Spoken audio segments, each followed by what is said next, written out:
Yet there's 3 different forms of gospel presentations depending on what church you might visit on a Sunday in America. I call it the salesman, the suitor, or the sovereign. God as the salesman. Here's how it goes, something like this. What Jesus did on the cross opened up an incredible opportunity. Sin closed a door, but God opened a window. It's up to us and our free will now to climb through it. And oftentimes they'll quote Revelation 3:20 where it says, Jesus says, "Behold, I stand at the door and knock." Jesus is knocking at the door very politely, but it's up to you to let him in. He won't force you. Here's the problem with the salesman scenario. Go back to that kids lesson. It says Jesus came for a purpose. He was on a mission, and that mission was to rescue us from our sin. In the salesman scenario, Jesus doesn't rescue anyone. He just opens up an opportunity. It'd be like a firefighter who comes up on the ladder and just opens the window. Says, "Hey guys, window's open if you want to come out," and goes back down. "I'll be down at the truck if you want to join me."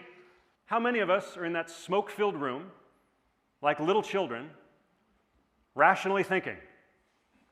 No, we're coughing in the dark, maybe passed out on the floor from smoke inhalation. You want that guy to open the window, come in, grab you, carry you, put you on the ladder, tell you how to climb down, and you're so afraid you're over at the door clawing at that hot door that's going to have the backdraft that kills you because you're going to go the wrong way. You bet he's going to force you. He's going to sling you over his shoulder and get you out of there. That's a rescue. Sometimes where we get this other model. This is where we get the suitor model. People get the gospel presentation from Ephesians 5. Scripture compares the church to the bride of Christ. Okay, and even in the Old Testament, God's people are described like his bride. So that metaphor is there. And God's people are like the bride, and Ephesians 5 would say Jesus is the groom. And so if we take that portrait of the way we relate to God, well, sure, we could, okay, so he's wooing us. He's entreating us like a would-be suitor would say, hey, you know, relationship with me would be divine.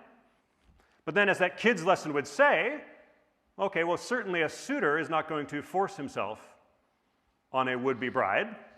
And so that's some people's pushback. That's where we get he wouldn't force it. Is any man that would force himself on a woman, that's wrong. We would say it's sin, grievous sin. It's a powerful image. It's not far from the mark, right? In some ways, it's like Sleeping Beauty. Right? Someday my prince will come, he'll defeat the dragon, overcome evil, eternity in his castle, happily ever after. There's aspects of that that absolutely ring true with the gospel. For me, it reminds me of the scene in Terminator 2. Right? Arnold's looking down, John Connor's life is in danger, and what does he say? He says, arm outstretched, come with me if you want to live. Come with me, you'll live happily ever after. Hand outstretched, will you take it? You're going to reach up and exercise your will and take hold. But that's the problem again. Its conclusion still on a slightly flawed premise. Faulty premise that, for one, it forgets the Trinity.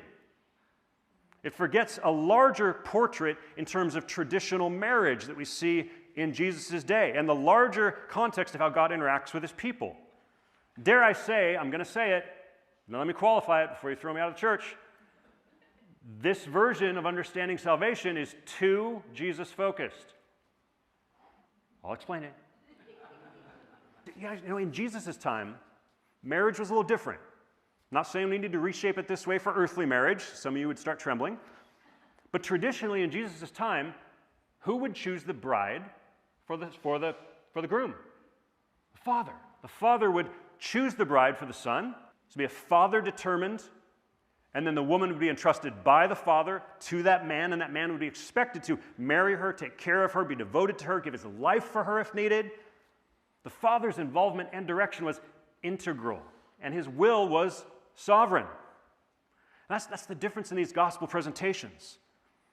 Right? The salesman offers, and the suitor woos, but the sovereign takes hold. The suitor woos, or courts, right?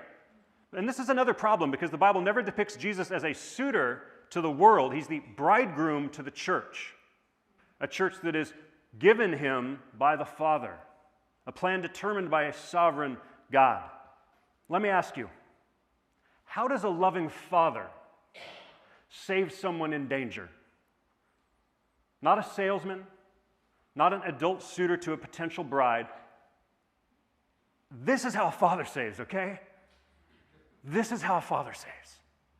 He takes hold of his child. He grabs you. He jerks you back from the mouth of the lion. He yanks you away from the thing that will destroy.